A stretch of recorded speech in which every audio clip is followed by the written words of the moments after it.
જય ભીમ સાથીઓ, આજે વિશ્વરત્ન ડૉક્ટર બાબા સાહેબ ભીમરાવ આંબેડકરનો જન્મજયંતિ. શું જાણો છો કે 14 એપ્રિલ વિશ્વરત્ન એવા બાબા સાહેબની જન્મજયંતિ છે કે જે દુનિયામાં હાજરી આપી છે. વૃદ્ધો, વડીલો, બિલ છે, મેટર્નિટી લીવ છે, આ બધા જ અધિકારો બાબા સાહેબે સ્ત્રીઓને આપી હતી. સમણ આગાજની ટીમે પણ હાજરી આપીને અમીન શાંતાબેન બહુ વંદના કરી રહી છે. ખૂબ જ સુંદર માહોલ છે કે જેઓ પકાલાલ પંકજભાઈ જે યુટ્યુબર છે તેમના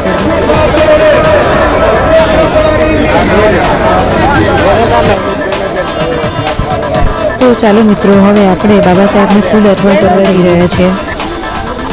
અહીં રાતના 2 વાગ્યા છે, તેમ છતાંય બાબા સાહેબ પ્રત્યેનો લોકોનો પ્રેમ તમે જોઈ શકો છો કે કેટલી લાંબી લાઈન છે. રાતના 2 વાગ્યા છે, તેમ છતાંય લોકોનો આનંદ અને ઉત્સાહ સમાતો નથી. લોકો દૂર દૂરથી આવીને બાબા સાહેબને ફૂલ અર્પણ કરે છે. ભજન સંભળાવવાના છે આજે શાંતાબેન, એમનો પણ બર્થડે છે, તો આપણે હેપી બર્થડે.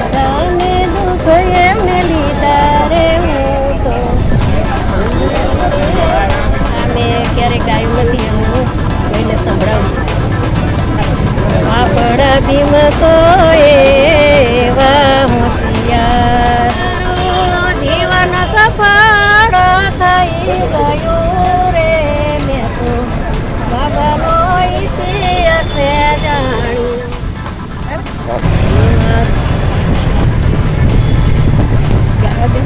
મારી મોટી મોટી ઉંમરે રે હું વૈન વ્યક્તિ ભીમ નમો થાય. જય ભીમ સાથીઓ, આજે વિશ્વરત્ન ડૉક્ટર બાબા સાહેબ ભીમરાવ આંબેડકરનો જન્મજયંતિ છે. આપ સૌ જાણો છો કે 14 એપ્રિલ વિશ્વરત્ન એવા બાબા સાહેબની જન્મજયંતિ છે કે જે દુનિયામાં વિશ્વમાં ખૂબ જ સુંદર રીતે ઉજવાઈ રહી છે. અહીંયા અમદાવાદમાં પણ ચાંદખેડામાં સ્નેહ પ્લાઝા વિસ્તારમાં તેનું ખૂબ જ સુંદર આયોજન કરવામાં આવ્યું હતું. ભવ્યથી ભવ્ય રેલી કાઢવામાં આવી હતી. અહીં તમે જોઈ શકો છો ફટાકડા ફૂટી રહ્યા છે. કેટલાય માણસોએ હાજરી આપી છે. વૃદ્ધો, વડીલો, સ્ત્રીઓ ઘણા બધાએ આ રેલીમાં ભાગ લઈને કાર્યક્રમને ખૂબ જ સુંદર બનાવ્યો હતો. બાબા સાહેબની ખૂબ જ સુંદર જન્મજયંતિ ઉજવવામાં આવી છે. ઘણી બધી મહિલાઓ પણ અત્રે ઉપસ્થિત છે. બાબા સાહેબે મહિલાઓને પણ બહુ જ સરસ અધિકારો આપ્યા છે કે જેમાં હિન્દુ કોડ બિલ છે, મેટર્નિટી લીવ છે, આ બધા જ અધિકારો બાબા સાહેબે સ્ત્રીઓને આપ્યા છે. અહીંયા તમે આગળ જાઓ છો તો જોઈ શકો છો કે ઘણા બધા લોકો અહીંયા હાજર છે. અહીંયા ઘણા બધા કાર્યકર્તાઓ પણ હાજર છે, તમે જોઈ શકો છો. અહીંયા સ્પેશિયલ ગાંધીનગરથી સમણ આગાજની ટીમે પણ હાજરી આપી હતી. એમાં જ નિલેશભાઈ, સાગરભાઈ, હાર્દિકભાઈ પકાલાલ ઉર્ફે કે જેમની યુટ્યુબ ચેનલ છે તેઓ બધા ઉપસ્થિત રહ્યા હતા. અહીંયા નિલેશભાઈના માતા પિતા પણ હાજર રહ્યા છે. અહીંયા જતીનભાઈના વાઇફ નીનાબેન પણ અહીંયા હાજરી આપી હતી. ડૉક્ટર શિલ્પાબેન, અમીન શાંતાબેન, બહુ ઘણા બધા લોકો અહીંયા હાજરી આપી હતી. અહીંયા તમે જોઈ શકો છો સ્ટેજ પર સ્ત્રીઓ બૌદ્ધ વંદના કરી રહી છે. ખૂબ જ સુંદર માહોલ છે, જ્યાં ફૂલોથી, બાબા સાહેબના પોસ્ટર્સથી, લાઇટિંગથી ખૂબ જ સરસ ડેકોરેશન કરવામાં આવ્યું છે. અને ઘણા બધા લોકો અહીંયા હાજરી આપીને પોતાનો આનંદ અને ઉલ્લાસ તમે જોઈ શકો છો કે લોકોમાં કેટલો બધો આનંદ અને ઉલ્લાસ છે. અહીંયા શિલ્પાબેન અમીન છે, જાહલબેન છે કે જેઓ પકાલાલ પંકજભાઈ જે યુટ્યુબર છે તેમના ધર્મપત્ની છે અને તેઓ ખૂબ જ સુંદર અહીંયા હાજરી આપી અને કાર્યક્રમને માણી રહ્યા છે. Everyone, 14 April 2025 doctor Baba Saheb આંબેડકરની 134મી જન્મજયંતિ પર અમે બધા સારંગપુર આવી રહ્યા છે.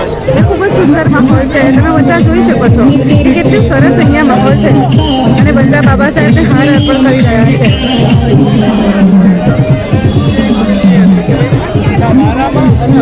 એકદમ જોશભર્યો માહોલ છે.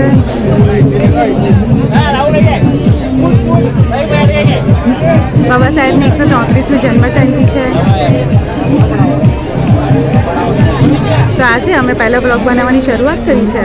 હવે હું શાંતાબેન પરમાર છે કે જેઓ સરસ મજાનું ગાય છે, તેઓ એક આજે આપણને ભજન સંભળાવશે. તમે જોઈ શકો છો રાતના 1:15 થયા છે તો પણ કેટલા બધા જણ ફૂલ અર્પણ કરી રહ્યા છે, અથવા તો તમે જોઈ રહ્યા છો કે આજુબાજુ કેટલી ફૂલમાં જુસ્સાથી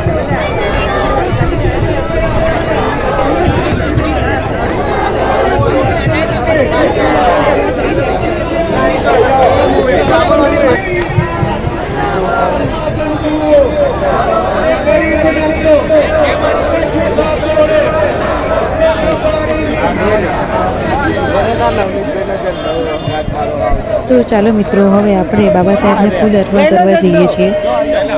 શાંતાબેન બુદ્ધ કે જેઓ બાબા સાહેબને ફૂલ અર્પણ કરવા જઈ રહ્યા છે. બાબા સાહેબની 134મી જન્મ જયંતિ પર ઘણા બધા લોકો સારંગપુરમાં જ્યાં બાબા સાહેબનું સ્ટેચ્યુ છે ત્યાં ફૂલ અર્પણ કરવા આવે છે. લાંબી લાઈન લાગી છે. ખૂબ જ લોકોની ભીડ અહીંયા જમા થઈ રહી છે. તમે જોઈ શકો છો કેટલી લાંબી લાઈન છે. અહીંયા શાંતાબેન બુદ્ધ કે જેઓ બાબા સાહેબને ફૂલ અર્પણ કરવા જઈ રહ્યા છે.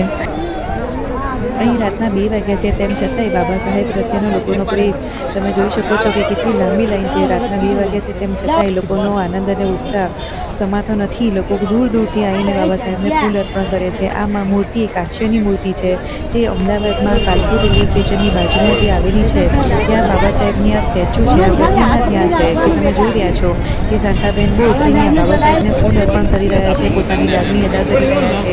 ઘણા બધા મિત્રો અહીંયા આવે છે અને બાબા સાહેબની જન્મ જયંતિ પર બાબા સાહેબને અહીંયા ફૂલ અર્પણ કરે છે. અને કેટલાય લોકો પદયાત્રા કરી અને ધ્વજ લઈ અને પોતે નીકળે છે અને અહીંયા પહોંચ્યા છે ત્યારે અમે ધ્વજ સાથે એક ફોટો પડાવ્યો છે. તમે જોઈ શકો છો કે ધ્વજ કેટલો સરસ છે કે જેમાં જય ભીમ લખેલું છે. આ ધ્વજ તમે જોઈ શકો છો કે ધ્વજ લોકો અહીંયા આવે છે અને આ ધ્વજ ફરકાવે છે. એવા કેટલાય લોકો અહીંયા આવે છે અને બાબા સાહેબ પ્રત્યેની પ્રેમ બધા વ્યક્ત કરે છે. અમે બાબા સાહેબને ફૂલ અર્પણ કરી અને આજુબાજુનો જે માહોલ છે એને અમે જમી રહ્યા છીએ. કેટલો સુંદર માહોલ છે. લોકોનો જોમ જુસ્સા છે. અમે એ બધું જોઈ રહ્યા છીએ કે જ્યાં બાબા સાહેબની પ્રતિમા છે એની સરાઉન્ડિંગ સ્ટોલ્સ પણ રાખેલા છે કે જેમાં છાશ વિતરણ કેન્દ્ર, bank of Baroda, bank of Maharashtra વગેરેનો સ્ટોલ્સ પણ ત્યાં ઉપલબ્ધ છે કે જે આવતીકાલે સવારે એટલે કે 14મી એપ્રિલે ઓપન થવા જઈ રહ્યો છે. અત્યારે તમે જોઈ રહ્યા છો ડૉક્ટર બાબા સાહેબ આંબેડકરનું અહીંયા પોસ્ટર જે છે એ અમે નિહાળી રહ્યા છીએ. અહીંયા બાબા સાહેબની જન્મજયંતિની ખૂબ જ તૈયારી થઈ રહી છે. અહીંયા ઘણા બધા સ્ટોલ્સનું આયોજન કરેલું છે. જે સ્ટોલ્સની કામગીરી અત્યારે રાત્રે ચાલી રહી છે અને આવતીકાલે સવારે આ સ્ટોલ્સ ઓપન થવા જઈ રહ્યા છે. અહીંયા શુભમ ગ્રુપ આયોજિત પણ એક સ્ટોલનું મૂકવામાં આવેલો છે. તમે જોઈ શકો છો કે કેટલા બધા અલગ અલગ સ્ટોલ્સ અહીંયા છે. અહીંયા તમે આગળ જેમ જેમ જાઓ છો તેમ તેમ તમે જોઈ શકો છો કે બાબા સાહેબની જન્મજયંતિ પર state bank of India, bank of Maharashtra, BOB, bank of Baroda વગેરે જેવા મોટી મોટી બેંકના પણ અહીંયા સ્ટોલ્સ લાગેલા છે. અહીંયા ડૉક્ટર બાબા સાહેબ ભીમરાવ આંબેડકરની 134મી જે જન્મજયંતિ છે એમના કેટલા બધા લોકોએ શુભકામનાઓ પાઠવેલી છે. એ પોસ્ટર્સ પણ અહીંયા તમે જોઈ શકો છો કે લાગેલા છે. અહીં પોસ્ટરો દ્વારા પણ લોકો બાબા સાહેબ પ્રત્યેનો પ્રેમ અર્પણ કરે છે. તમે જોઈ શકો છો કે ઘણા બધા સ્ટોલ્સ અહીંયા લાગેલા છે કે જેમાં બાબા સાહેબને વિશ્વરત્ન અને ઇન્ડિયન ઓઇલ દ્વારા પણ અહીંયા પોસ્ટર લગાડવામાં આવે છે કે જે બાબા સાહેબને વિશ્વરત્ન, ભારત રત્નના નામનું બિરુદ જે મળ્યું છે તે પ્રમાણેના સ્ટોલ્સ અને પોસ્ટરો લગાવવામાં આવ્યા છે. અહીંયા લોકો બાબા સાહેબ પ્રત્યેનો પ્રેમ અદા કરી રહ્યા છે. અહીંયા ઘણા બધા સ્ટોલ છે કે જેમાં છાશ વિતરણનું છે, રસનાનું વિતરણ કરશે, બાબા સાહેબના પુસ્તકો, બાબા સાહેબના કિચન, એવા અલગ અલગ સ્ટોલ્સ અહીંયા લગાવવામાં આવ્યા છે કે જેમાં પંચશીલ, બૌદ્ધની મૂર્તિઓ, બૌદ્ધ પ્રતિમા, બૌદ્ધના પુસ્તકો, બાબા સાહેબના પુસ્તકો જેવા અહીંયાથી તમે લઈ શકો છો. અને અહીંયા આવીને તમે જોઈ શકો છો કે બાબા સાહેબ અને બુદ્ધ પ્રત્યેનો પ્રેમ લોકોમાં કેટલો છે. અહીંયા હજુ પણ લાઈન આગળ વધતી જ જાય છે. રાત્રે મોડી રાત સુધી લોકો અહીંયા આવીને બાબા સાહેબને ફૂલ અર્પણ કરે છે કે તમે જોઈ શકો છો કે બાબા સાહેબ પ્રત્યેનો અનેરો આનંદ અને ઉત્સાહ ખૂબ જ છે. અહીં રાતના 3 વાગ્યા છે તેમ છતાંય લોકોની ભીડ વધતી જ જાય છે. લોકોનો બાબા સાહેબ પ્રત્યેનો જે ગ્રેટિટ્યૂડ છે એ લોકોમાં લોકો પાછા પડતા નથી અને સતત જે માણસોનો કાફલો છે એ વધતો જ જાય છે. બાબા સાહેબ પ્રત્યેનો પ્રેમ તમે અહીંયા જોઈ શકો છો કે કેટલા લોકોમાં કેટલા ઊંડાણપૂર્વક છે. મેં તમને સૌને કહ્યું હતું તે પ્રમાણે આજે 134મી જન્મજયંતિ બાબા સાહેબની છે, પણ સાથે સાથે તમે જે ભજન સંભળાવવાના છે આજે શાંતાબેન એમનો પણ બર્થડે છે, તો આપણે સૌ એમને હેપી બર્થડે વિશ કરીએ. Shantaben happy birthday. હવે આપણે બહુ સરસ ભજન સંભળાવશે. ભજનના શબ્દો છે બાબાનો ઇતિહાસ મેં તો જાણ્યો, તો હવે આપણે સૌ કેટલા સમયથી રાજ ભજન સંભળાવવાના છે, તો હવે આપણે એમના સુધીના કંઠે એમનું ભજન સાંભળીએ.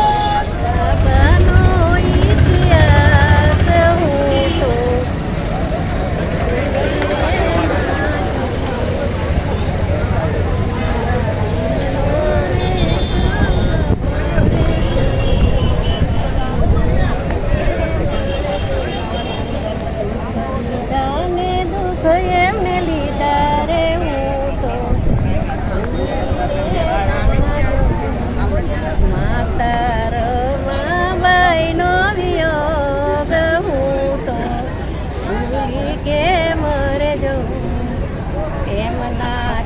બાળકનું બલિદાન હું તો ભૂલી રે ના જઉં.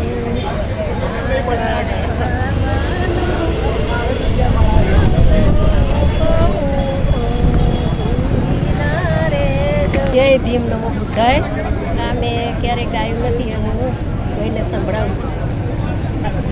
આપણા ભીમ તો એવા હોશિયાર હતા, બાર બેસીને આપણા રે ભીમા ભણ્યા. પૂનમની યુનિવર્સિટીમાં ભણવા ગયા. ઘણી ગણીને દેશનું બંધારણ ઘડ્યું. ઘણી ગણીને દેશનું બંધારણ ઘડ્યું. આપણા ભીમ તો એવા હોશિયાર હતા, સમાજ કાજે ભીમ તો કુરબાન થયા. પોતાનો પરિવાર કુરબાન કર્યો. ભીમ તો આપણા એવા હોશિયાર હતા, બાર બેસીને આપણા રે ભીમ ભણ્યા. સમાજ કાજે ભીમ તો કુરબાન થયા. પોતાનો પરિવાર કુરબાન કર્યો. પોતે પણ કુરબાન થયા. આપણા ભીમ તો એવા હોશિયાર હતા. જય ભીમ નમો બુદ્ધાય. મારા બાબાનો ઇતિહાસ મેં જાણ્યો, એ મારો જન્મ સફળ થઈ ગયો રે. મારા ભીમનો રે સંઘર્ષ મેં તો જાણ્યો રે. એ મારો જીવન સફળ થઈ ગયું રે. મેં તો બાબાનો ઇતિહાસ મેં જાણ્યો રે. માતા રમાબાઈનો વિયોગ મેં તો જાણ્યો રે. માએ ચાર ચાર લાલ વડાવ્યા રે. મેં તો બાબાનો વિયોગ મેં તો જાણ્યો રે. એ બાબાએ ચાર ચાર દીકરા વડાવ્યા રે. મારું મનડું બહુ દુઃખી થયું રે. મેં તો બાબાનો ઇતિહાસ મેં જાણ્યો રે. મારો જન્મ સફળ થઈ ગયો રે. મેં તો રમાબાઈનો ઇતિહાસ જાણ્યો રે. મેં તો બાબાનો સંઘર્ષ જાણ્યો રે. મેં તો રમાબાઈનો ત્યાગ મેં તો જાણ્યો રે. મેં તો બાબાનો ઇતિહાસ. આજ બાબા સાહેબની 134મી જન્મ જયંતિ છે. તમને શુભેચ્છા.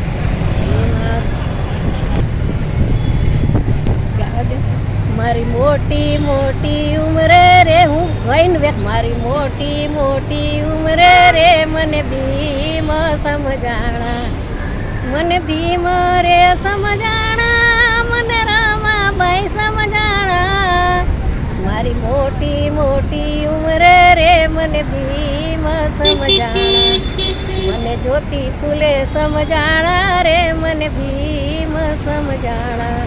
એ હું તો જબકીને રે જાગી રે. મને ભીમ રે સમજાણા.